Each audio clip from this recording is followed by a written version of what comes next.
اب اللہ کے حبیب صلی اللہ تعالیٰ علیہ وسلم نے جو بیان فرمایا کہ خراب یثرب خروج الملحمۃ الکبریٰ. خروج الملحمہ، ملحمہ کیا ہے یہ؟ اب اس پر میں بات کروں. دنیا کی سب سے بڑی جنگ، ملحمہ جو ہے یہ لحم سے بنا ہوا ایک لفظ ہے. گوشت کاٹنے کی جو دکان ہے اس کو ملحم بھی کہتے ہیں. ملحمہ، اس میں گوشت کے ٹکڑے ٹکڑے ہو جائیں گے، جس کی وجہ سے اس کو بہت بڑی ملحمۃ الکبریٰ، یعنی اللہ کے حبیب صلی اللہ تعالیٰ علیہ وسلم نے یہ فرمایا خراب یثرب خروج الملحمہ. ملحمہ کیا ہے؟ ایک بہت بڑی جنگ ہے.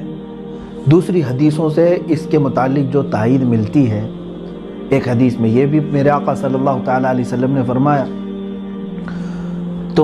قیامت اس وقت تک نہیں آئے گی جب تک کہ رومیوں کے ساتھ تم آماق میں یا دابق میں نہ اتر جاؤ. یہ دو جگہوں کے نام میں بتا رہا ہوں، مرج دابق اور آماق یہ لفظ آئے ہیں. اور ایک حدیث میں ہے حضور صلی اللہ تعالیٰ علیہ وسلم نے فرمایا ملحمۃ الکبریٰ ہوگی، سب سے بڑی جنگ ہوگی مسلمانوں میں اور عیسائیوں میں، اور یہ غوطہ میں ہوگی جو دمشق کا ایک علاقہ ہے. غوطہ حدیث میں لفظ بھی آیا ہے. مسلمانوں کا مرکز غوطہ ہوگا. اس وقت تمام مسلمان وہاں جمع ہوں گے دمشق میں، غوطہ. اور جو جنگ ہوگی وہ علاقہ ہے مرج دابق، جو حلب کے قریب ہے. ایک بہت بڑا میدان ہے، اب بھی موجود ہے، جس کو آج انگلش میں ایلیپو کہتے ہیں، وہ حلب ہے. حلب کے قریب میں یہ علاقہ موجود ہے. اب ملک شام کی حیثیت کو بھی آپ سمجھ لیں. قیامت کی نشانیوں میں اللہ کے حبیب صلی اللہ علیہ وسلم نے یہ بھی فرمایا کہ جو مومن ہوں گے وہ سب ملک شام کی طرف ہجرت کر جائیں گے. سب کس طرف جائیں گے؟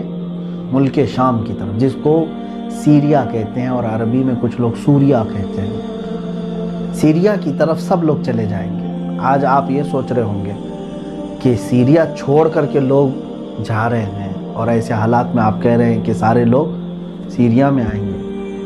چاہے پورا سیریا آج خالی ہو جائے، پھر بھی مجھے میرے آقا صلی اللہ علیہ وسلم کی حدیث پر یقین ہے.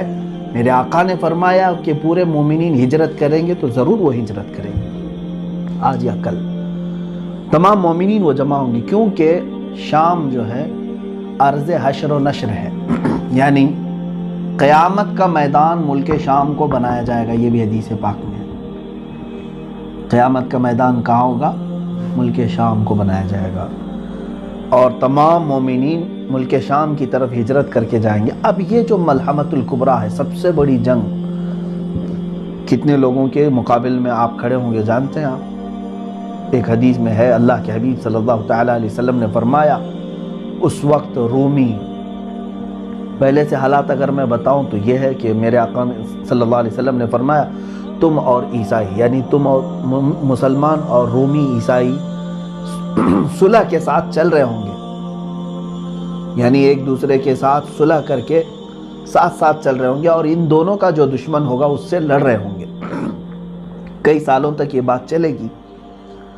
عیسائیوں کا بھی جو دشمن ہے اور مسلمانوں کا بھی جو دشمن ہے، ہو سکتا ہے وہ یہودی ہوں، اینٹی کرائسٹ جن کو کہا جاتا ہے، وہ لوگ ہوں، ان کے ساتھ لڑ رہے ہوں گے. اس کے بعد ایک دن ایسا ہوگا کہ ایک عیسائی رومی وہ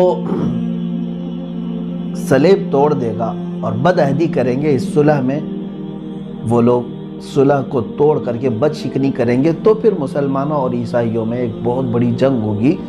اس وقت سارے عیسائی جو جمع ہوں گے 80 جھنڈوں تلے وہ لوگ جمع ہوں گے. کتنے؟ 80 جھنڈے. ہر جھنڈے کے تحت، ہر جھنڈے کے نیچے 12,000 لوگ ہوں گے. اس اعتبار سے تقریباً کتنے ہو گئے؟ 9,60,000 کے قریب. 9,60,000 کی فوج ایک طرف ہوگی. یوں سمجھ لیں کہ مومنین کے مخالفت میں، مسلمانوں کے مخالفت میں پورا کفر جمع ہو جائے گا. اس میں جہاں جہاں یہ لوگ ہوں گے سب کو جمع کر لیں گے. یہی ملحمۃ الکبریٰ ہے، سب سے بڑی جنگ ہے. اور اس جنگ میں مسلمان کس طرح ہوں گے؟ بعض حضرات نے کہا کہ وہ امام مہدی کی قیادت میں لڑیں گے، لیکن حدیثوں میں ایسا لفظ تو ہے نہیں۔ ہو سکتا ہے کہ امام مہدی کے بغیر بھی لڑیں۔ قیادت کون کرے گا، کیسے کرے گا، اس کے متعلق وضاحت نہیں ملتی، لیکن البتہ یہ بات ہے کہ ان میں سے 1/3 لوگ، مسلمانوں میں سے 1/3 کے قریب 1/3 بھاگ جائیں گے، اور میرے آقا صلی اللہ علیہ وسلم نے فرمایا وہ ایسے ہوں گے کہ اللہ تعالیٰ کبھی ان کی توبہ قبول نہیں کرے گا، وہ ہمیشہ کے لیے مردود مریں گے، ان کی توبہ کبھی نہیں قبول ہوگی، وہ جہنم میں جائیں گے، جو میدان چھوڑ جائیں گے، اور 1/3 اس میں سے شہید ہوں گے، دوسرا 1/3، یعنی 3 حصے کریں گے اگر مسلمانوں کے، تو 1/3 میدان چھوڑیں گے، 1/3 شہید ہو جائیں گے۔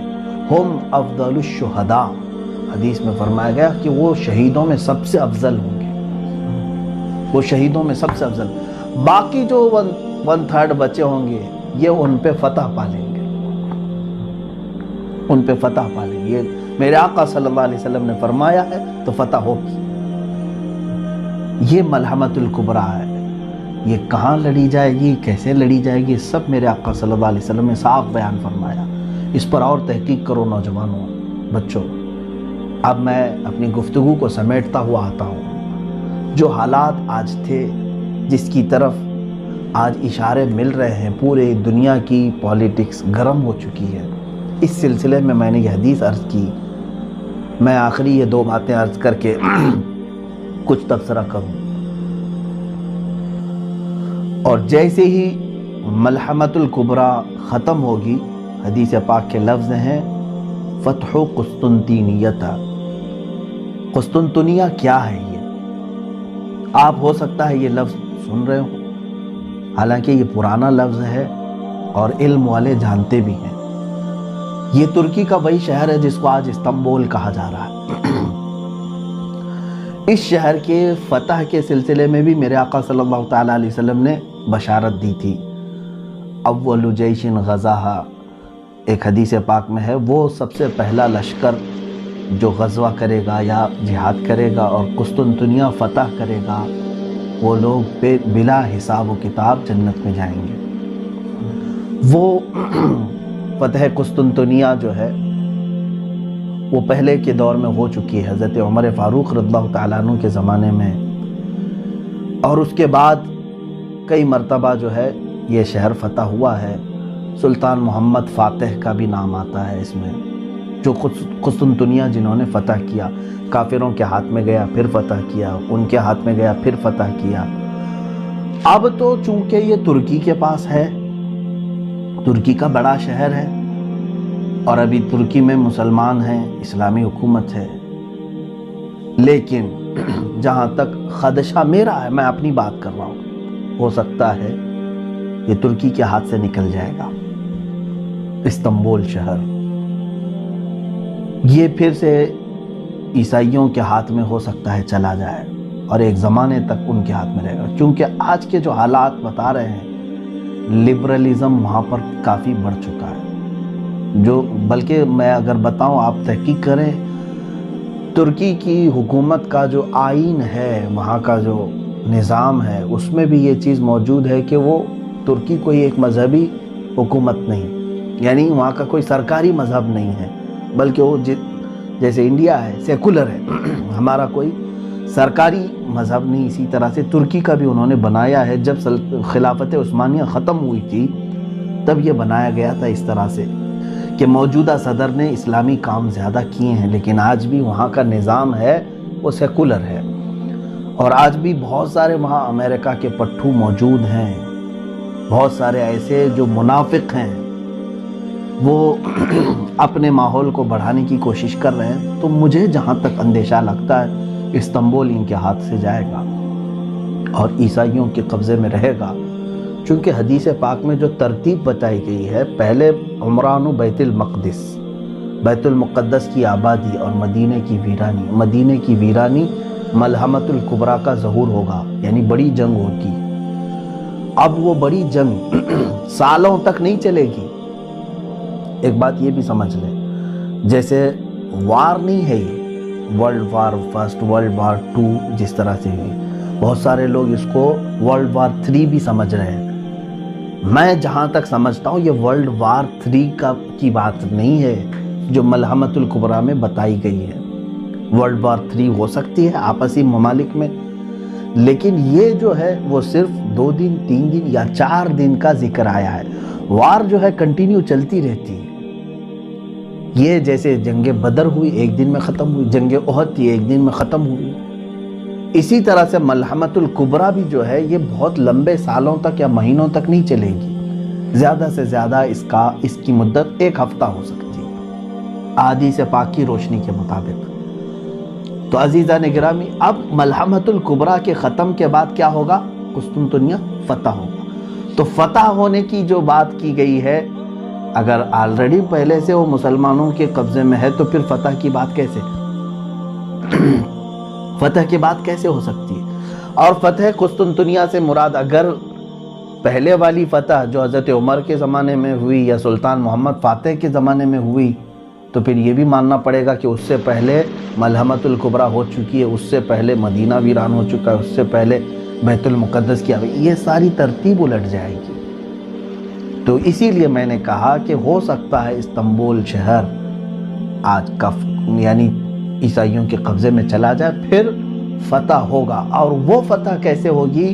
جنگ سے نہیں، بلکہ حدیث پاک میں ہے وہ الملحمۃ الکبریٰ میں سے 1/3 جو لشکر تھا مسلمانوں کا، وہی جائیں گے فتح قسطنطنیہ کے لیے، اور وہ امام مہدی کی قیادت میں ہوں گے، امام مہدی کی قیادت میں ہوں گے۔ اس میں یہ بتایا گیا ہے کہ وہاں پر وہ لوگ بغیر کسی قتل کے، بغیر کسی لڑائی کے قسطنطنیہ کو کیسے فتح کریں گے؟ مسلمان نعرہ لگائیں گے، لا الہ الا اللہ واللہ اکبر، جیسے وہ ایک بار بلند آواز سے کہیں گے اس کا ایک حصہ فتح ہو چکا ہوگا، دوسری مرتبہ کہیں گے تو استنبول کا دوسرا حصہ فتح ہو چکا ہوگا، یہ حدیث پاک میں موجود ہے۔ تیسری مرتبہ مسلمان نعرہ تکبیر اس طرح بلند کریں گے، لا الہ الا اللہ واللہ اکبر، قسطنطنیہ یعنی استنبول شہر فتح ہو چکا ہوگا۔ اب جو بات بتانی ہے وہ بہت اہم ہے، بہت اہم ہے۔ یہاں تک کی بات تھی، جیسے یہ قسطنطنیہ فتح کر کے ابھی اپنی یعنی تھکان کو دور بھی نہیں کر چکے ہوں گے، اسی وقت ایک آدمی ان کے پیچھے سے یہ اعلان کرے گا کہ اے مسلمانوں، دجال ظاہر ہو چکا ہے، تمہارے گھروں میں گھس کر کے تمہارے بیوی بچوں کو ختم کر رہا ہے۔ تو سارے پریشان ہو جائیں گے۔ ایک آفت ابھی ختم نہیں ہوئی تھی کہ دوسری آفت آ گئی۔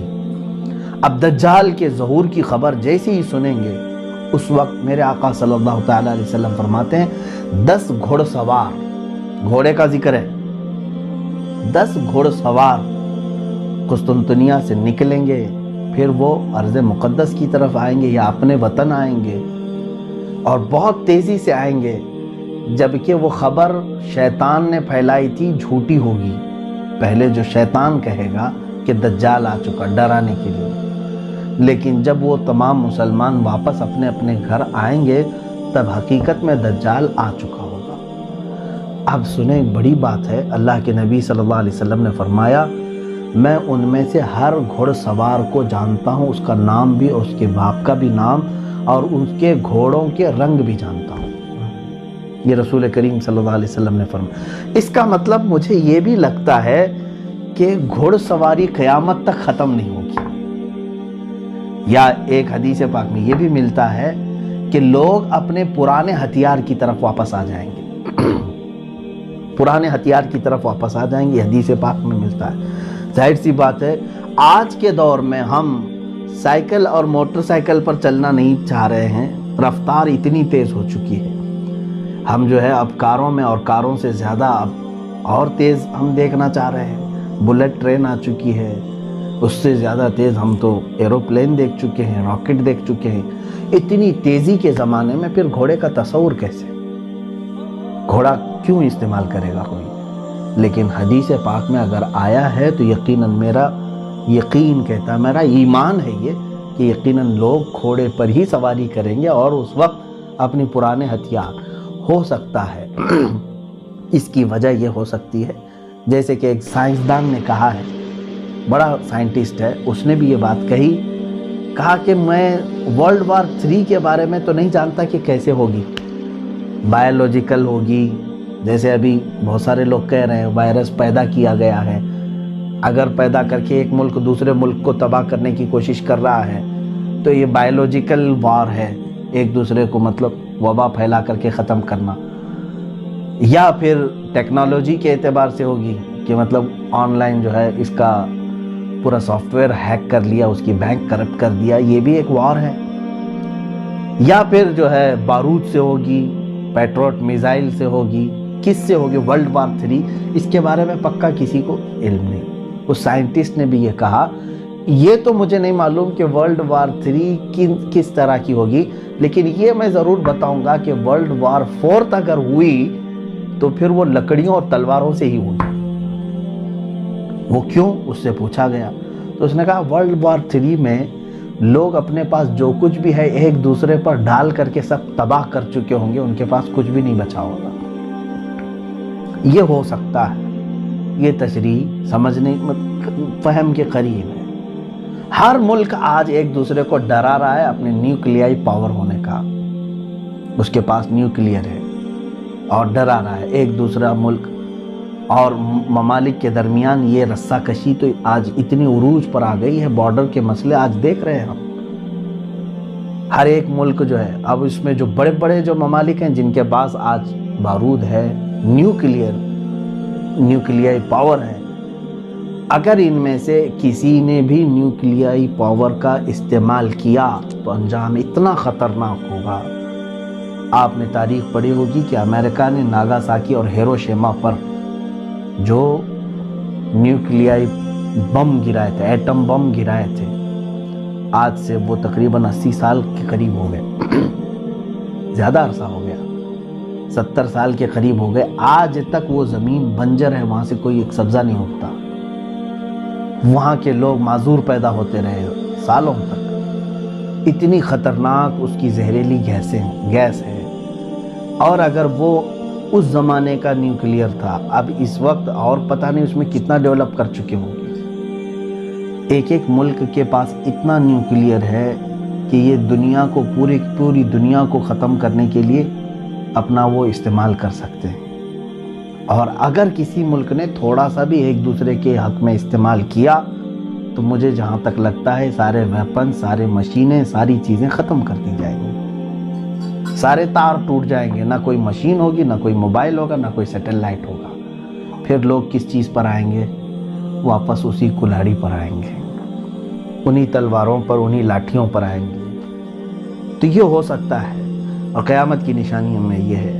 بہرحال بات میری طویل نہ ہو جائے، عزیزان گرامی وقار، آج پوری دنیا کے حالات اس طرف آ رہے ہیں، آپ غور سے دیکھنا کہ بیت المقدس کی طرف آپ کی توجہ ہمیشہ رہے۔ یہ پورے دھیان بھٹکانے کی کوشش تھی پوری دنیا میں، ہم سب کے ذہن کو دوسری طرف ڈالنے کی، کہ آج یروشلم کو کیپٹل بنانے کی یہودیوں نے ایسی سازش کی کہ پوری دنیا کو ایک وبا کے چکر میں مبتلا کر رکھا، اور سب کو ڈر کے ماحول میں، لاک ڈاؤن کے ماحول میں، کوئی پروٹیسٹ نہ کر سکے، کوئی باہر نہ آ سکے، قید کر دیا۔ ایک طرف اسلامی ممالک جن کو ہم کہہ رہے ہیں ان کو زر خرید غلام بنا چکا ہے، یہ سارے سعودی ہوں، جتنے بھی اس کے ہم نوا ہوں، ان میں سے کسی کے بھی اندر اس کے خلاف بولنے کی ہمت نہیں، جسارت نہیں، بلکہ اب تو یہ اپنے بارڈر بھی اسرائیل کے استقبال کے لیے کھولنے کو تیار ہیں۔ ایک بات یہ بھی حدیث پاک میں موجود ہے، اللہ کے حبیب صلی اللہ علیہ وسلم نے فرمایا ویل للعرب من شر قد اقترب، تمام عرب کے لیے تباہی ہو، ویل ہے، بربادی ہو، ایسے شر سے جو بہت ہی قریب آ چکا ہے۔ ایک حدیث پاک میں ایک ایسا فتنہ اٹھے گا کہ عرب سب تباہ ہو جائیں گے، عرب سب مریں گے۔ اب وہ کون سا فتنہ ہوگا وہ ہم دیکھ رہے ہیں، اور حدیث پاک کے لفظ یہ ہیں، میرے آقا صلی اللہ علیہ وسلم نے فرمایا اس فتنے میں جتنے عرب مارے جائیں گے وہ سب جہنم میں جائیں گے، قتلاھا فی النار، حضور صلی اللہ علیہ وسلم نے فرمایا اس فتنے کے جتنے مقتولین ہیں، جتنے مارے جائیں گے، وہ سب جہنم میں ہوں گے، کیونکہ یہ سب دنیاوی غرض سے لڑ رہے ہوں گے آپس میں، اور یہ دنیاوی غرض سے لڑ کر کے مر رہے ہوں گے اور یہ جہنم میں جائیں گے۔ ہو سکتا ہے یہ وہی زمانہ ہے جس میں عرب تباہی کی طرف جائیں گے، ان کی تباہی قریب ہے۔ اور میں نے ایک حدیث پاک اس سے قبل بھی آپ کے سامنے رکھی تھی۔ اللہ کے حبیب صلی اللہ تعالیٰ علیہ وسلم نے فرمایا ایک بادشاہ ہے ہوگا، اس کے مرنے کے بعد اس کی گدی کو، اس کے تخت کو حاصل کرنے کے لیے 3 لوگ لڑیں گے، اور تینوں کو وہ تخت نہیں ملے گا، یہاں تک کہ یہ قتل و خون ریزی عام ہو جائے گی، اور یہ تباہی کا ایک دہانا شروع ہوگا۔ آج کے جو وہاں عرب کے بادشاہ کی جو سچویشن ہے وہ ایسی ہی ہے۔ میں یہ ایگزیکٹ نہیں کہہ رہا کہ اسی زمانے کے لیے یہ بات کہی گئی، ہو سکتا ہے اس کے بعد بھی ہوگا، لیکن حالات یہ بتا رہے ہیں کہ اس بادشاہ کے مرنے کے بعد یہاں پر بھی 3 دعوے دار ہیں۔ آلریڈی 2 کراؤن پرنسز کو ان لوگوں نے 2 کراؤن پرنس کو انہوں نے ہٹایا، اب تیسرا یہ جو بیٹھا ہوا ہے۔ اب دیکھیں حالات کس کروٹ پر لے جاتے ہیں۔ میں حالات کی طرف لے کر کے آیا، اے مسلمانوں، ان حالات میں بھی میرے آقا صلی اللہ تعالیٰ علیہ وسلم نے ہماری دستگیری فرمائی ہے، ہماری رہنمائی فرمائی ہے۔ افسوس ہے اس وقت جو ہے ہمارے بچے گیم میں مبتلا ہیں، ٹک ٹاک میں مبتلا ہیں، بہت ساری ایسی خرافات اور واہیات میں مبتلا ہے، پوری رات پورا دن اس طرح کی فحاشیت میں مبتلا ہیں، تو ہمیں معلوم نہیں کہ دنیا کہاں چل چکی اور کون سے پلاننگ ہو چکی ہیں۔ اسی لیے میں بارہا یہ کہتا ہوں کہ اٹھو وہ گر نہ حشر نہ ہوگا، پھر کبھی دوڑو کہ زمانہ چال اپنی چل گیا۔ اے امت محمدیہ کے غیور نوجوانوں، قوت عشق سے ہر پست کو بالا کر دے، دہر میں نام محمد سے اجالا کر دے۔ وآخر دعوانا ان الحمدللہ رب العالمین۔ السلام علیکم۔